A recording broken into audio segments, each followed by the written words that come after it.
Capitalisation and socialisation के बारे में कुछ चीज़ें बताऊंगा जो कि हर एक व्यक्ति को खास करके युवाओं को जानना चाहिए, क्योंकि आज के डेट में सोशल मीडिया का इस्तेमाल ज़्यादातर युवा ही करते हैं और बच्चे भी करते हैं। बच्चों को इसलिए जानना चाहिए कि बच्चे जो हैं उनको एग्ज़ाम्स में भी उनके सिलेबस, उनके पाठ्यक्रम में जानने में आसानी होती है कि समाज के बारे में, राजनीति के बारे में उनको चीज़ें अगर सरलतम रूप में मालूम होंगी तो उनके आंसर्स वे जो हैं परीक्षा में आसानी से लिख पाएंगे और उनके खुद के लाइफ में भी वो चीज़ें लॉन्ग टर्म तक समझ में रहेंगी।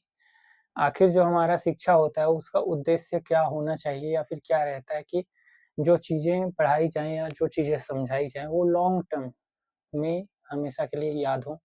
वो न केवल इसलिए हो कि परीक्षा में बैठना है, क्वेश्चंस के आंसर लिखने हैं और लिखने के बाद भूल जाना है, उसके बाद फिर रिजल्ट बनेगा कि फेल हुए या पास या फर्स्ट, सेकंड, थर्ड कुछ भी रैंक आया, यहीं तक सीमित नहीं है। शिक्षा में बेसिकली हमें जो सिखाया जाता है उनकी हमको समझ होनी चाहिए।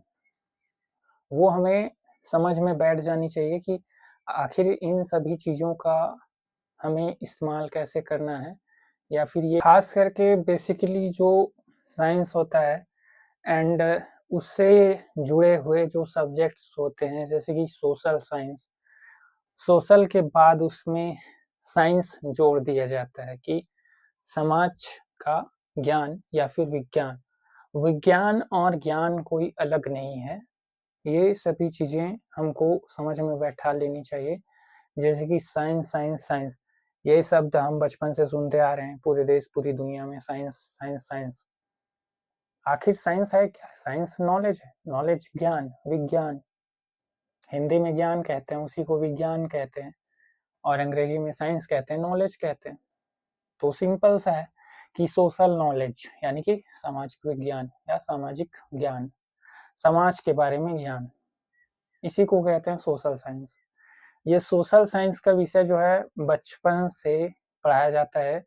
जो कहानियाँ होती हैं, जो गीत, जो पंक्तियाँ होती हैं, उनके माध्यम से हमें समाज के बारे में घटनाएँ जो घटित हुई थी, उनसे हमको रूबरू होने को मिलता है।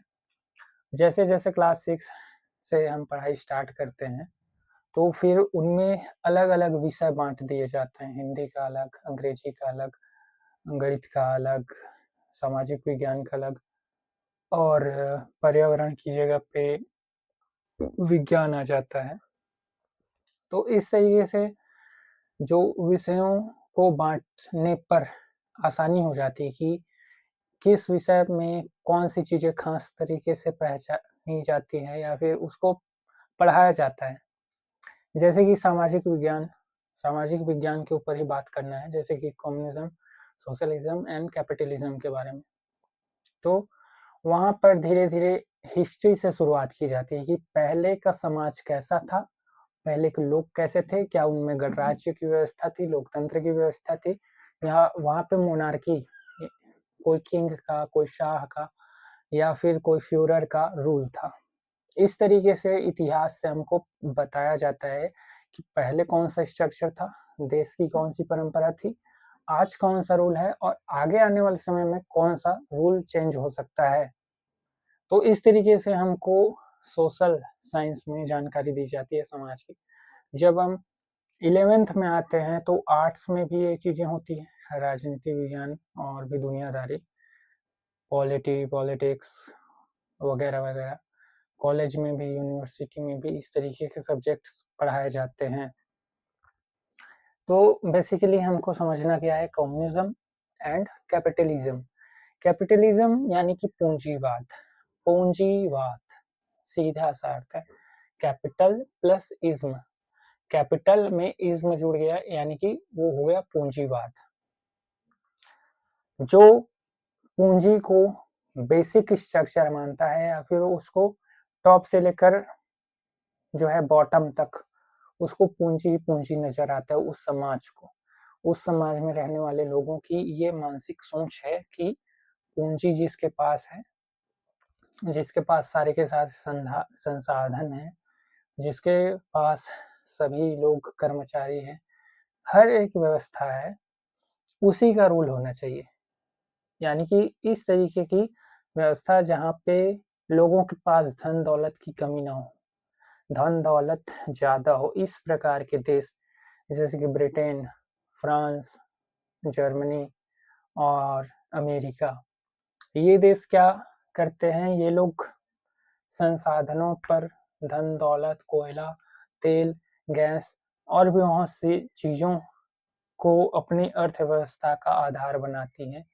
यानी कि अपनी इकोनॉमी, अपनी अर्थव्यवस्था को इस तरीके से ये लोग डेवलप करते हैं ताकि ये सारे के सारे संसाधन उनके अंडर में आ जाएँ और इनकी मदद से वो खुद को पावरफुल बनाते रहें और बाकी के जो कमज़ोर देश हैं, उनके पास अपने प्रोडक्ट को लेकर के ऊँची कीमतों पर बेचे, जिससे फिर से वो चाहे तो पैसा उनसे ले सकते हैं या फिर वो जो है, वो चाहे तो डॉलर में पेमेंट करने को बोल सकते हैं या फिर वो चाहे तो उनसे कोई और दूसरा प्रोडक्ट ले सकते हैं, अपने छोटे से सामान के बदले ज़्यादा सामान। तो इस तरीके की कैपिटलिस्ट सरकार की विचारधारा होती है और कैपिटलिस्ट लोगों की विचारधारा होती है कि कैसे भी करके अपने प्रोडक्ट के बेसिस पे बाकी के जो दूसरे समाज या दूसरे देश हैं, उनको कमज़ोर करके रखा जाए। यही सेम पद्धति उन्होंने यूरोप में चलाया था। डार्विनवाद को उन्होंने फॉलो किया था, डार्विनिज्म कहते हैं उसको। डार्विन ने क्या सिद्धांत दिया था कि जो ताकतवर रहेगा, जो पावरफुल रहेगा, वही जिएगा, वही सब पे राज करेगा और जो कमज़ोर रहेगा वो गुलामी करेगा, वो मरेगा। यानी कि हिरन और शेर का उसने उदाहरण दिया था कि हिरन कमज़ोर है इसलिए वो मरता है और शेर ताकतवर है इसलिए वो सबको मारता है और राजा बन के रहता है। तो इसी बात को यूरोपियन कंट्रीज ने गांठ बांध ली थी कि हमको इसी रूल पे चलना है। इस वजह से वो इंडस्ट्रियलाइजेशन यानी कि औद्योगिकरण, उद्योगों को उन्होंने बढ़ावा दिया और जर्मनी, फ्रांस, ब्रिटेन में भारी भारी उद्योग लगे। आज के डेट में डेवलप्ड कंट्रीज वही हैं। तो इस तरीके से आप समझ सकते हैं कि उन देशों की विचारधारा कैसी थी। उनकी विचारधारा ये थी कि हम ही लोग, हमारे ही समाज के लोग बाकी की पूरी दुनिया, अफ्रीका, साउथ अमेरिका और एशियन कंट्रीज में राज करेंगे गरीब और कमज़ोर लोगों पे, क्योंकि ये उनका अधिकार है। ये जो गोरे लोग हैं यूरोपियंस, वो काले लोगों पर राज करेंगे। काले लोग कौन? अफ्रीका के और एशिया के। यानी कि एशिया और अफ्रीका के लोग उनकी अपेक्षा में कम गोरे होते हैं। जैसे कि हम तो एकदम गोरे तो नहीं हैं लेकिन मीडियम हूँ मैं। अफ्रीका के लोग काले होते हैं। तो इस वजह से उनका ये बेसिक स्ट्रक्चर होता है। जो कैपिटलिस्ट लोग होते हैं उनकी क्या मानसिकता होती है कि हम लोग सबसे सर्वश्रेष्ठ हैं, हम लोग पीक पर हैं और बाकी के लोग जो हैं बॉटम पे हैं। यानी कि हम हर हमेशा टॉप पे रहना है और बाकी के लोग जो हैं बॉटम में रहेंगे, उनको हमको हमेशा दबा के रखना है। ये क्या होता है, एक कैपिटलिस्ट सरकार और एक कैपिटलिस्ट नेशन की विचारधारा। इसका उदाहरण हम फ्रांस, ब्रिटेन, जर्मनी और इटली, जापान, इन सभी देशों से और अमेरिका से समझ सकते हैं। किस तरीके से ब्रिटेन ने भारत के लोगों को कुचला था, यानी कि भारत को लूटा था, ये समझ सकते हैं। वो लोग इसी बात को फॉलो करते थे कि ये बाकी के जो मनुष्य हैं वो कमतर मनुष्य हैं, यानी कि इनको जीने का कोई अधिकार नहीं है। इस वजह से उन्होंने ऑस्ट्रेलिया में जो जेनोसाइड किया उसका प्रमाण उन्होंने छुपा दिया। ऑस्ट्रेलिया में जो वहाँ के मूल निवासी थे उनको भी उन्होंने खूब मारा। आज के डेट में वहाँ पे एक भी वहाँ के मूल निवासी नहीं है। आज के डेट में अमेरिका में भी मूल निवासी नहीं है। जो पहले के वहाँ की जनजातियाँ थी वो आज के डेट में ख़त्म हो चुकी हैं। वैसे ही ब्राज़ील में, दक्षिण अमेरिका में, यानी कि जो मूल निवासी है वो वहाँ पे नहीं है। बेसिकली जो यूरोप के लोग थे, जो अमेरिका में, उत्तरी अमेरिका, दक्षिणी अमेरिका एंड ऑस्ट्रेलिया में आकर के बस गए, बस वही लोग वहाँ पे राज कर रहे हैं। इसीलिए तो देखने को मिलता है कि अंग्रेज उत्तरी अमेरिका में भी है, दक्षिणी अमेरिका में है, ऑस्ट्रेलिया में भी है, ग्रीनलैंड में भी है, अंटार्कटिका को भी कब्जा करने वाले हैं वो लोग बांट चुके हैं कि इतना हिस्सा मेरा, इतना हिस्सा तेरा, इतना हिस्सा उसका, इतना हिस्सा इसका। इस तरीके से 5-6 बड़े-बड़े देश उसको बांट चुके हैं अपने आपस में। इंडिया का भी छोटा सा पार्ट है जो कि गंगा पॉइंट के नाम से जाना जाता है उसको। इधर नॉर्दर्न एरियाज में है उसका साइड पॉइंट को, यानी कि अपने अपने हिस्से का लोग बांट चुके हैं। बड़े बड़े देश 6-7 टुकड़े उसके भी हो गए हैं, यानी कि कोई भी जगह ऐसा खाली नहीं है। चंद्रमा को भी कई देश दावा करता है, जैसे कि चाइना है। चाइना क्या दावा करता है कि चंद्रमा मेरा है। कोई अमेरिका या रशिया कोई दूसरा देश दावा करता है कि मंगल ग्रह मेरा है। यानी कि वहाँ यहाँ के जब रिसोर्सेस, यहाँ के कोयले, खदान, सोना, चांदी, लोहा ये जब खत्म हो जाएंगे तो वहां पर कब्जा करके वहां का रिसोर्सेस निकालेंगे ये लोग। इस तरीके की तैयारी है सुपर पावर बनने की होड़ में। तो ये एक कैपिटलिस्ट सरकार की, कैपिटलिस्ट गवर्नमेंट एंड वहाँ का जो देश है उन लोगों की विचारधारा हो गई। जब आज से 50 साल 100 साल पहले का दौर था, तब यूरोपियंस लोग खुद को सर्वश्रेष्ठ बताते थे और बाकी के जो एशियन कंट्रीज हैं एंड अफ्रीकन कंट्रीज हैं, यहाँ के लोगों को नीचा दिखाते थे, साथ ही साथ साउथ अमेरिकन लोगों को भी।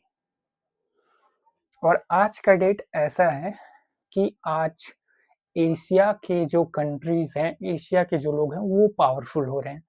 चाहे वो चाइना का उदाहरण हो, चाहे वो इंडिया का, चाहे वो जापान का, चाहे वो कोरिया, सऊदी अरब। आज के डेट में जो एशिया के कंट्रीज हैं वो विकसित हो रहे हैं, जैसे कि सऊदी अरब भी अमीर होता जा रहा है, दुबई, कुवैत, कतर, इसराइल और इंडिया, जापान, कोरिया, ये सभी देश, ऑस्ट्रेलिया, ये सभी देश आगे बढ़ रहे हैं। तो जो पहले यूरोपियन कंट्रीज के पास पावर था, वो आज के डेट में एशियन कंट्रीज के पास पावर है। ठीक है। और हम सोशलिज्म, समाजवाद या फिर हम कम्युनिज्म का भी उदाहरण देख लेते हैं कि सोशलिज्म, हमने कैपिटलिज्म के बारे में जाना एंड सोशलिज्म के बारे में जानते हैं कि सोशलिज्म यानी कि समाजवाद का सबसे बड़ा उदाहरण कौन सा देश है। समाजवाद का सबसे बड़ा उदाहरण है खुद का हमारा देश भारत। यहाँ पे समाजवाद है। संविधान में भी समाजवाद की प्रावधान लिखा गया है कि ये देश समाजवादी रहना चाहिए। समाजवाद का अर्थ क्या होता है? इसमें 2 शब्द हैं, समाज है, वाद है। सोशल है, इज्म है। ठीक है, सोशलिज्म। तो इसका मेन मकसद क्या रहता है कि समाज में ऊंच नीच डिवीजन ना हो। ये अपर क्लास है, ये मिडिल क्लास है, ये लोअर क्लास है, यानी कि पुअर क्लास है, ऐसा नहीं होता। यहाँ पे सभी को समान रूप से वोट डालने का अधिकार होता है, सभी को समान शिक्षा का अधिकार होता है, सभी को पेयजल, सभी को स्वास्थ्य, सभी को बिजली एक समान मिलता है। आज के डेट में ये चीजें देखी जाती हैं हमारे देश में, हर गांव में, हर शहर में। किसी को जाति या धर्म के नाम पे कोई सुविधाएं ऊंच नीच नहीं दी जाती। किसी को सुविधा नहीं मिला ऐसा नहीं होता, किसी को बहुत ज्यादा मिला ऐसा नहीं है। सरकार अभी के डेट में सभी को समानता का अधिकार के साथ साथ बहुत सी फैसिलिटीज बराबर रूप से दे रही है। तो ये हुआ समाजवाद। और कम्युनिज्म भी ऐसा ही है कि कम्युनिटी यूनाइट करके रखना है सबको। कोई मतलब जात पात धर्म के नाम पे लड़ाई नहीं करना है, सभी को समान रूप से रहना है। ये भी कम्युनिज्म की फिलॉसफी है, जिसे हम साम्यवाद कहते हैं हिंदी में। वहाँ पे कम्युनिटी प्लस इज्म जुड़ा है, इसलिए को कम्युनिटी को कम्यून कर दिया प्लस इज्म जोड़ दिया उसमें। ठीक है, तो कम्युनिज्म हो गया वो। वही कम्युनिटी हो गया या सोशलिटी हो गया या सोसाइटी हो गया, ये सभी चीजें एक ही है। कम्युनिटी समुदाय, सोसाइटी वो भी समुदाय या समाज, तो चीजें वही है। तो समाजवाद का स्ट्रक्चर जो है भारत है, और कम्युनिज्म का जो बेसिकली फिलोसफी को इम्प्लीमेंट किया गया सोवियत रशिया में 1917 के बाद से। ठीक है, वो रूस में। चाइना भी कहता है कि हम भी कम्युनिज्म में हैं, यानी कि और कोरिया भी कहता है, नॉर्थ कोरिया, कि हम भी कम्युनिज्म है। यानी कि समाजवाद साम्यवाद को लेकर के आगे बढ़ रहे हैं, लेकिन उनका दिखावा है। भारत में जो समाजवाद है वो आज का नहीं है, ये गणतंत्र जब बहुत पहले का टाइम था, 2000 या 300-2500 साल पहले का, वहां पर भी गणराज्य होते थे, जनपद होते थे, महाजनपद होते थे। उस जनपद काल में भी कई जगहों पे चुनाव प्रक्रिया होती थी कि राजा कौन बनेगा, इसका चुनाव कराया जाता था, वो भी योग्यता के स्थान पे। ये आज के डेट में जैसे वोट डाला जाता है, तो उस टाइम पे लोग आम और खास सभी मिल करके डिसाइड करते थे कि कौन व्यक्ति ज्यादा योग्य है, तो उसको हमारा प्रधान होना चाहिए, गढ़ प्रधान होना चाहिए। ठीक है, जैसे कि जन कहा जाता था किनको, जो उस कम्युनिटी, उस समुदाय के लोग होते थे, उनको जन कहा जाता था, और जन के प्रधान को राजन कहा जाता था। ये कौन से काल का समय है, कौन से काल में था, ये महाजनपद काल के टाइम पे ऐसा चीजें सिस्टम हुआ करता था, 2500-3000 साल पहले भारत में। यानी कि भारत पहले भी गणतंत्र हुआ करता था, जिसे इंग्लिश में रिपब्लिक कहते हैं। और बहुत से लोगों को लगता है कि अंग्रेजों ने हमें डेमोक्रेसी दिया, इस वजह से ये देश डेमोक्रेटिक नेशन बन पाया। नहीं, ऐसा नहीं है। अंग्रेज ना भी देते तो भी यहाँ योग्यता को हमारे राजा महाराजाओं के द्वारा चुना जाता था। तो इस तरीके से आप समझ चुके होंगे कि कैपिटलिज्म क्या है एंड सोशलिज्म क्या है। मैंने आपको इस वीडियो में बहुत अच्छे तरीके से समझाया है। अगर कोई डाउट हो तो ज़रूर पूछ सकते हैं, उसका सॉल्यूशन मैं अगले वीडियो में दूंगा। तब तक के लिए धन्यवाद।